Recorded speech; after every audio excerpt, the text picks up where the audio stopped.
오늘은 메시아시 두 번째 시간으로 영광의 왕이 들어가시리로다 하는 제목으로 하나님 말씀 전하겠습니다. 지난주부터 우리는 메시아 시편을 살펴보고 있습니다. 하나님의 기름 부으심을 받으신 메시아가 장차 오실 것에 대한 예언을 다룬 시편들이 바로 메시아 시편입니다. 그 메시아가 어떤 분이신지, 그리고 그가 오셔서 어떤 일을 하실 것인지를 예언하는 시들입니다.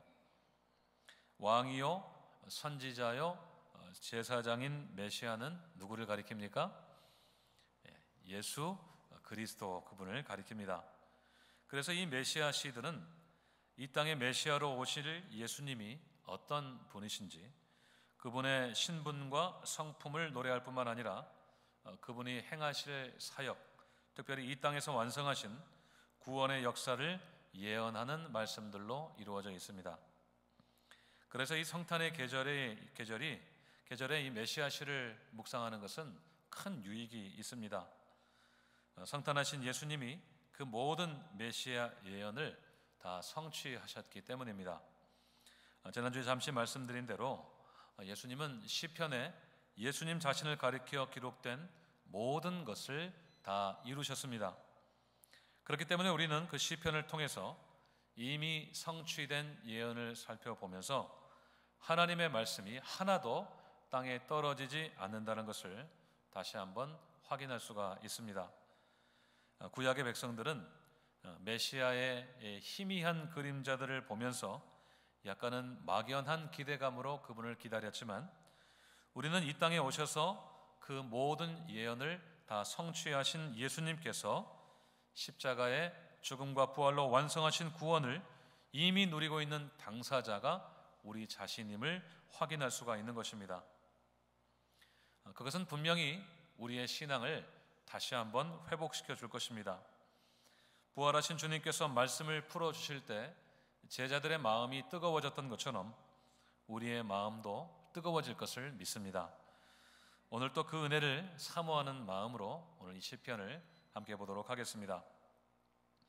오늘 읽으신 시편 24편은 앞에서 말씀드린 대로 메시아 시편 중에 하나인데요, 표제에 나온 대로 다윗이 지은 시입니다.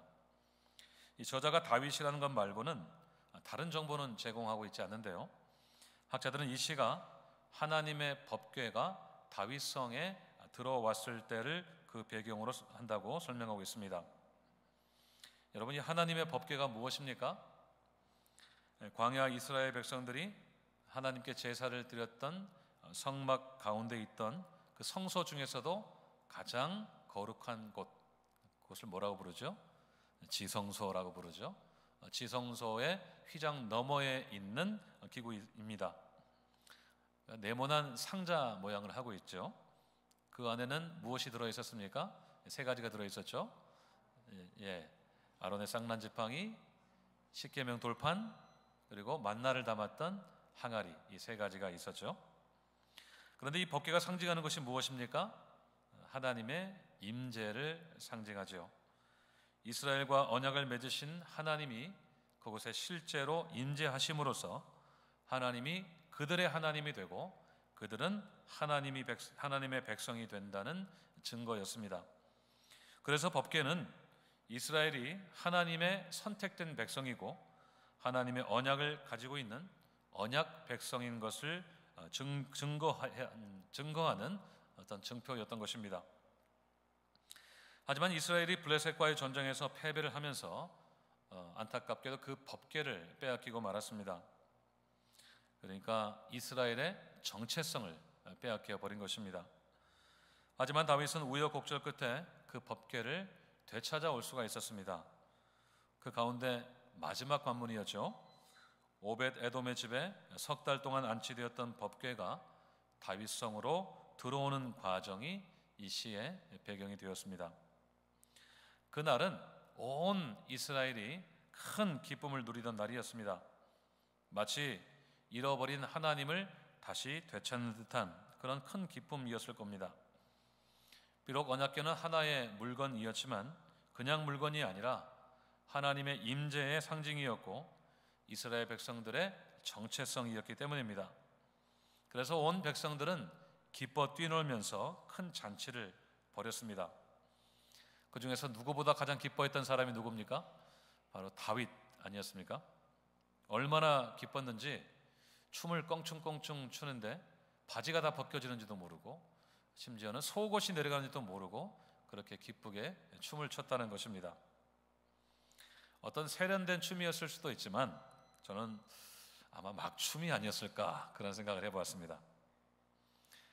너무 기쁜 나머지 몸을 주체할 수가 없어서 마구 흔드는, 마구 몸을 움직이는 그런 춤이었을 테니까요. 그의 아내 미갈이 업신여겼을 만큼 왕의 채통이나 품위 같은 것들은 이미 다 집어 던져버리고 하나님을 온 몸으로 찬양하고 기뻐했던 것입니다. 그 기쁨과 감격이 오늘 이 시에 고스란히 담겨 있습니다. 우리 1절 말씀을 먼저 읽도록 하겠습니다. 1절 시작. 땅과 거기에 충만한 것과 세계와 그 가운데 사는 자들은 다 여호와의 것이로다. 아멘. 다윗성으로 돌아오는 법궤를 바라보면서 다윗이 가장 먼저 올려드렸던 찬양의 고백입니다. 이 온 땅과 거기에 충만한 모든 것들, 그리고 세계와 그 가운데 사는 모든 자들이 다 누구의 것이라고 했습니까? 여호와의 것이라고 했습니다. 하나님이 얼마나 크고 위대하신 분이신가를 노래하고 있습니다. 땅과 거기에 충만한 모든 것들이 다 하나님의 것이란 말의 의미가 무엇일까요? 하나님이 창조하신 모든 세계를 가리킵니다. 꼭 이 땅이라고 하는 한정적인 공간뿐만 아니라 하나님이 창조하신 모든 피조 세계를 가리키는 말입니다. 하늘과 바다와 온 우주 공간, 그리고 그 안에 존재하는 모든 것들이 다 하나님의 것이라는 말씀입니다. 이 온 세상이 하나님의 것인 이유가 무엇일까요? 하나님이 이 온 세상을 친히 창조하셨기 때문이죠. 맞습니다. 우리가 무엇을 가지고 이것이 내 것이라고 주장할 수 있는 근거가 여러 가지가 있습니다. 그 중에 대표적인 두 가지가 뭐냐면요, 그것을 직접 내가 만들었거나 아니면 돈을 주고 값을 지불하고 그것을 샀거나 한 경우에 우리는 그것을 내 것이라고 부를 수가 있습니다. 하나님은 이 온 세상을 말씀으로 친히 만드셨기 때문에 이 온 세상이 다 하나님의 것입니다. 하나님의 손으로 만들지 않은 것이 단 하나도 없기 때문에 그렇습니다. 다 하나님의 소유이기 때문에 하나님은 이 세상에 존재하는 모든 것에 대해서 주인의 권리를 행사하실 수 있는 분입니다. 이 온 세상을 채우고 있는 모든 것들의 주인이 바로 하나님이십니다. 뿐만 아니라 세계와 그 가운데 사는 자들도 다 하나님의 것이라고 했습니다. 하나님의 창조의 클라이막스가 바로 사람이었죠. 모든 만물들을 다 창조하신 후에 여섯째 날 하나님은 당신의 형상대로 사람을 만드셨습니다. 그것은 모든 인류가 다 누구의 손으로요? 하나님의 손으로 만들어졌다는 것을 의미합니다. 그래서 하나님은 이 땅에 존재하는 모든 사람들의 주인이 되십니다. 온 인류에 대한 소유권이 오직 하나님께 있다고 하는 말씀입니다. 사람의 주인은 자기 자신이 아니라 하나님이시라고 하는 것입니다. 거기에서 우리는 사람의 마땅한 본분을 찾을 수가 있습니다. 사람은 하나님의 종으로서 마땅히 주인 되신 하나님의 뜻에 순종하고 겸손한 마음으로 그분을 섬기고 찬양해야 하는 것입니다. 그것이 하나님의 형상대로 지음을 받은 모든 인류의 가장 근본적인 본분인 것입니다. 특별히 하나님은 당신이 지으신 사람들에게 주인 행세만 하는 분이 아닌 것을 우리는 꼭 기억할 필요가 있습니다. 우리를 친히 만드셔서 주인의 권리를 행사하실 수 있는 하나님은 얼마든지 그 권한을 가지고 우리 위에 군림하셔서 우리를 노예처럼 부리실 수가 있습니다. 우리의 의지나 자발성을 인정하지 않으시고 기계적으로 우리를 움직여서 당신의 뜻을 이루시는 도구로 우리를 쓰실 수도 있습니다. 하나님이 우리를 만드셨기 때문에 거기에 대해서 아무도 이의를 제기할 수가 없었습니다. 하지만 우리 하나님은 우리를 그렇게 다루지 않으셨습니다. 그분은 우리를 사랑하셨습니다. 그래서 하나님은 우리를 기계처럼 다루지 않으시고 우리가 자발적인 의지로 하나님을 믿고 섬기기를 원하셨습니다. 우리를 인격적인 존재로 존중해 주셨다는 말씀입니다. 우리가 우리 스스로 예수님을 영접하고 하나님의 자녀가 될 때까지, 하나님의 말씀에 순종할 때까지 우리를 기다려 주셨습니다. 그런데 동시에 하나님은 주인으로서의 책임을 다하셨습니다. 종인 우리가 생명을 보존할 수 있도록 필요한 모든 것을 다 공급해 주셨습니다. 우리가 하나님을 믿고 섬긴 후에야 제공하기 시작한 것이 아니고요, 그 전에도 우리에게 필요한 모든 것들을 다 제공해 주고 계셨던 것입니다. 그것이 앞서 나온 땅과 거기에 충만한 모든 것들을 창조하신 이유입니다. 하나님은 사람을 창조하기에 앞서서 사람이 살 수 있는 모든 여건들을 만들어 주셨습니다. 창세기 1장에 나오는 하나님의 창조의 기사는 하나님의 형상을 닮은 인류가 생존할 수 있는 모든 환경들을 준비하시는 과정을 일별로, 날짜별로 기록한 것입니다. 빛을 만드신 사건부터 시작해서 하늘과 땅, 바다, 해와 달, 식물과 동물, 가축들을 종류대로 만드신 것은 모든 인류를 위한 것이었습니다. 사람이 생존하는 데 필요한 빛과 온기와 에너지원들을 다 친히 만드신 것입니다. 그렇게 하신 후에야 사람을 만드시고 그 사람을 피조 세계 속에서 살게 하신 것입니다. 여러분, 참으로 놀랍지 않습니까? 온 인류가 마땅히 하나님을 경외하는 마음으로 섬겨야 되는 이유가 분명해지지 않습니까? 우리를 만드신 주인으로서 우리를 함부로 하셔도 되는 하나님이 우리를 존중해 주셨습니다. 우리가 자발적으로 하나님을 믿고 섬길 때까지 기다려 주시고 그 전에도 이미 우리를 보존하시기 위해서 모든 필요한 것들을 이 땅에 가득 채워주셨습니다. 그것이 우리를 향한 하나님의 사랑의 증거입니다. 사랑하는 여러분, 그 하나님을 평생 찬양하실 수 있기를 바랍니다. 우리의 주인이시지만 우리를 사랑하셔서 기다려주시고 우리에게 필요한 모든 것들을 공급해 주시는 그 하나님을 높이 찬양하실 수 있기를 바랍니다. 오늘 내가 누리는 모든 것들에 담겨있는 그분의 사랑을 깨닫고 더욱 겸손한 마음으로 그분을 섬기며 사랑하는 우리 모두가 될 수 있기를 바랍니다. 요즘 새벽에 전도서를 살펴보고 있는데요, 전도서에서 반복적으로 이 전도자가 우리에게 주는 지혜가 있습니다.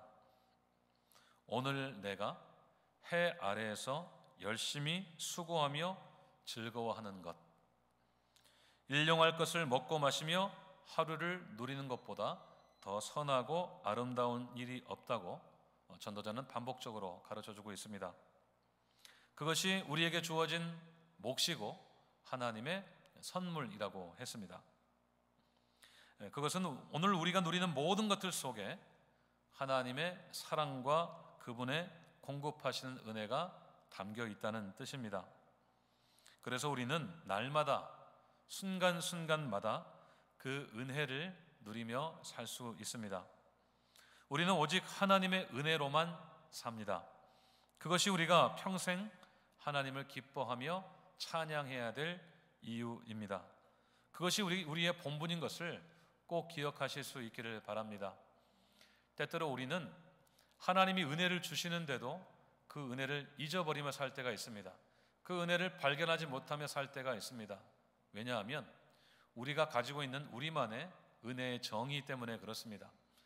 우리는 은혜라고 생각하는 어떤 스탠다드가 있습니다. 우리가 생각하는 어떤 물질적인 면에서, 어떤 시간적인 면에서, 어떤 환경적인 면에서 그것이 은혜롭다라고 생각하는 기준이 있는데요, 그 기준만 가지고 생각하다 보면 하나님께서 우리에게 베푸신 은혜를 놓칠 때가 많습니다. 하나님은 끊임없이 오늘 우리가 누리고 있는 것들을 통해서 은혜를 공급하고 계시는데도 그 은혜를 우리가 망각할 때가, 또 우리가 미처 발견하지 못할 때가 많습니다. 여러분, 은혜는 하나님이 제공하시는 모든 것 속에 담겨 있습니다. 우리가 날마다 누리는 것 속에 하나님의 은혜가 담겨 있습니다. 하나님의 은혜는 한순간도 중단된 적이 없습니다. 오늘 우리가 살아 숨쉬며 누리고 쓰고 또 즐기는 모든 것들 속에는 하나님의 은혜가 숨겨져 있습니다. 그것을 발견하는 것이 참다운 영성입니다. 그래서 전도자는 우리에게 그 지혜를 발견하라고 한 것입니다. 오늘 우리가 누리는 것 속에 하나님의 은혜를 발견하고 기뻐하고 즐거워하며 오늘을 누리는 것이 지혜라고 이야기를 하는 것입니다. 다윗은 하나님의 법궤가 다윗성으로 들어오는 것을 보면서 하나님의 크고 위대하심을 발견했고 자신의 본분을 발견했습니다. 2절에서 고백한 대로 하나님은 그 터를 바다 위에 강들 위에 세우고 건설하시는 분이심을 발견한 것입니다. 이 바다나 강은 당시 근동의 이방인들이 신들로 여기고 숭배하기까지도 했던 대상들입니다. 하지만 다윗은 하나님께서 그 바다와 강까지도 다 만드신 크고 위대하신 분이신 것을 선언하고 있는 것입니다. 그러한 인식 가운데서 다윗은 온 세상의 주인이신 하나님의 소유인 인간이 그분 앞에 어떻게 서야 될지를 말해주고 있습니다.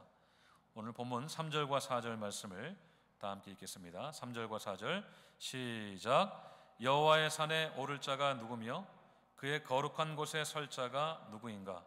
곧 손이 깨끗하며 마음이 청결하며 뜻을 허탄한 데에 두지 아니하며 거짓 맹세하지 아니하는 자로다. 아멘. 여호와의 산에 오른다는 것은 하나님의 법궤가 있는 시온산에 올라간다는 것을 의미합니다. 거룩한 곳에 선다는 말 역시 비슷한 의미를 가지고 있는데요. 결과적으로 이 모든 일은 하나님 앞에 예배하는 일을 가리킵니다. 그래서 3절 말씀은 어떤 사람이 참다운 예배자인가를 묻는 질문이라고 할 수 있습니다. 4절에서 그 답을 말해주고 있는데요. 어떤 사람이 하나님 앞에 예배자로 설 수 있다고 했습니까? 4절 손이 깨끗하고 마음이 청결하고 뜻을 허탄한 데 두지 않고 거짓 맹세를 하지 않는 사람이다 설명을 하고 있습니다. 손이 깨끗하다고 하는 것은 무엇일까요? 삶의 모든 행위, 손으로 하는 행위뿐만 아니라 손과 발과 몸으로 하는 모든 행위들을 가리킵니다. 모든 삶의 모습들이 흠이 없고 순결한 것을 가리킵니다. 성경은 이 손을 가지고 사람의 정결함을 상징적으로 표현하는 그 대목들이 있죠. 특별히 이사야서 같은 말씀을 보면 너희 손이 뭐가 가득하다 그랬어요? 피가 가득하다 그렇게 이야기를 하고 있죠. 그러니까 너희들의 행실 속에 피가 가득하다, 정결하지 않다 그런 이야기를 하는 것이죠. 또 마음이 청결하고 뜻을 허탄한 데 두지 않는다는 것은 두 개가 한 문장으로 연결되어 있는데요. 마음을 하나님 외에 다른 우상에게 두지 않아서 늘 청결한 마음을 유지하는 상태를 가리킵니다. 지난 주일날 우상 숭배에 대해서 잠시 말씀드렸는데요. 우상 숭배의 정의를 기억하십니까?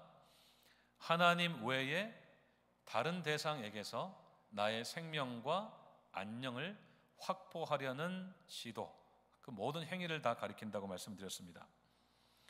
그러니까 하나님 외에 다른 대상에게 마음을 두어서 우상 숭배를 하지 않는 그런 순수한 예배자를 가리킵니다. 또 거짓 맹세를 하지 않는 자라고 했습니다. 거짓 맹세는 말 그대로 헛된 맹세를 하는 자입니다. 자신의 욕심을 채우기 위해서 마음에도 없거나 지키지도 않을 약속을 하는 행위들을 가리킵니다. 이런 의도와 행위를 가진 자들은 하나님 앞에 예배자로 설 수 없습니다. 이 온 세상의 주인이시고 모든 사람의 주인이신 하나님은 이런 마음과 행실을 반복하는 자들의 예배를 결코 받지 않으십니다. 무엇보다도 우리 거룩하신 하나님께서는 우리의 모든 의도와 행위, 특별히 말에 대해서 거룩함 그 자체를 예배로 받으시는 분입니다. 깨끗한 손과 청결한 마음으로 오직 하나님 한 분만을 섬기고 말로도 거룩함을 지키는 사람들의 예배를 받으신다고 하는 것입니다. 그런 예배자들을 설명하는 말이 6절에 이렇게 나와 있습니다. 6절 말씀을 함께 읽겠습니다. 시작. 이는 여호와를 찾는 족속이요 야곱의 하나님의 얼굴을 구하는 자로다. 하나님이 기뻐하시는 예배자는 하나님을 찾는 사람들이고 야곱의 하나님의 얼굴을 구하는 자라고 하는 것입니다. 이 말씀을 쉽게 풀자면 참된 예배자는 하나님을 만나기 위해 예배하는 사람이라고 하는 의미입니다. 어떻게 보면 당연한 말 같지만 이 말씀이 중요한 것은 우리가 때때로 예배하는 목적을 잊을 때가 있기 때문에 그렇습니다. 우리는 예배하는 자리에 있으면서도 예배하지 않을 수 있습니다. 하나님을 찬양하고 말씀을 들으면서도 하나님을 찾고 구하지 않을 수가 있습니다. 예배가 마치 습관처럼 우리의 신앙생활의 하나의 루틴이 되어버릴 수가 있습니다. 안 드리면 무언가 찜찜하고 이상해서 혹은 목사가 전화할 것 같아서 그래서 예배를 마치 때우듯이 드릴 때가 있을 수 있다는 것입니다. 하지만 하나님을 참으로 예배하는 사람은 하나님을 찾고 구하는 사람입니다. 하나님의 얼굴을 늘 바라보고 구하는 사람입니다. 하나님을 만나고 싶어서 예배하는 사람입니다. 온 세상의 주인이실 뿐만 아니라 나의 주인이신 하나님을 만나고 그분의 말씀을 듣고 그 말씀에 순종할 마음으로 예배하는 사람입니다. 하나님은 오늘도 그런 예배자를 찾으십니다.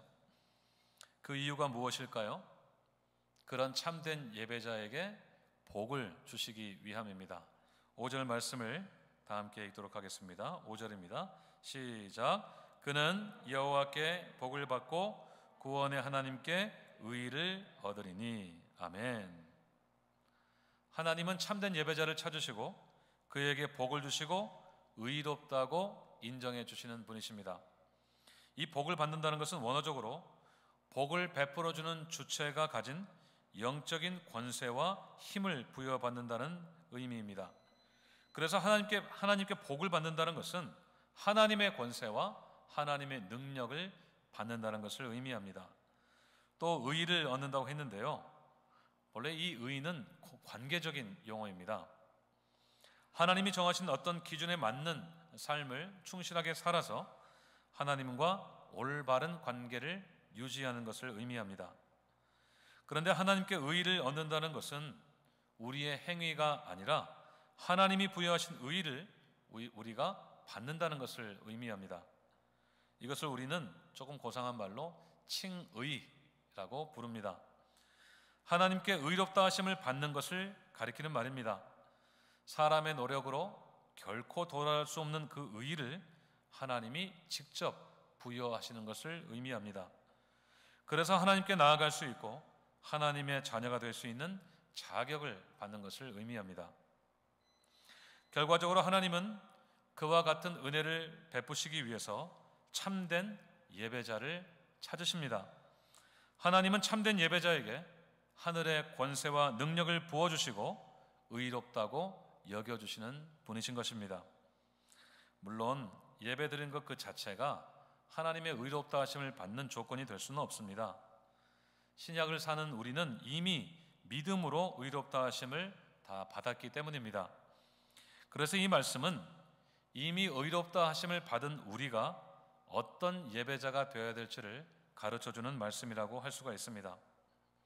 하나님은 예수님을 믿고 이미 구원의 복을 누리는 우리가, 천국의 권세를 누리는 우리가 마땅히 순수하고 정결한 마음으로 거짓 없이 하나님을 예배하되 오직 하나님을 찾고 그분의 얼굴을 구하는 예배자가 되기를 원하시는 것입니다. 우리 모두가 그런 예배자가 다 되시기를 주님의 이름으로 축원드립니다. 하나님이 진정으로 찾으시는 예배자, 순수한 마음과 의도와 동기로 하나님을 찾고 구하되 전심으로 하나님의 얼굴을 구하는 그런 참된 예배자가 다 되시기를 주님의 이름으로 축원드립니다.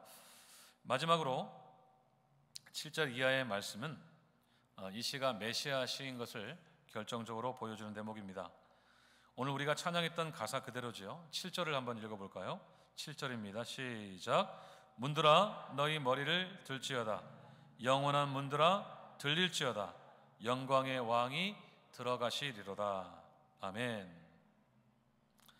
10절에도 같은 말씀이 반복되고 있는데요, 여기서 이 문들은 성전의 문들을 가리킵니다.